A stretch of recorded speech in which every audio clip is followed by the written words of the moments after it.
માતાની જય। અહીંયા કચ્છમાં વિનોદભાઈ રોડ લાડીલા ચાવડા અને ખરેખર મહેનત કરી છે અને કચ્છના 6 ધારાસભ્ય તાલુકાવાળા બધા મહેનત કરી છે એને ધન્યવાદ।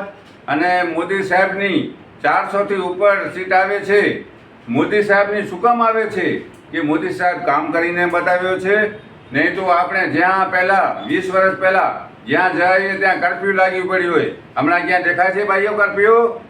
અને રોડ કેવા છે હમણાં? અહીંયાથી તમે અમેરિકા દિલ્હી સુધી હાલ્યા જાઓ તો પણ રોડ ખર્ચો ન લાગે, રોડ સારા હોય અને મેન્ટેનન્સ ના આવે ગાડીને। અને પહેલાં માણસો પાસે પૈસા ક્યાં હતા? હમણાં તો મારુતિ લેવી હોય તો ત્યારે લઈ આવે, બંગલો લેવો હોય તો ત્યારે લઈ લે। પહેલાં સાયકલ લેવા માટે ફાંફા હતા। એટલે મોદી સાહેબને એટલે મત આપે અને રેલવેના કામ એટલા કર્યા છે, નર્મદા લઈ આવ્યા છે।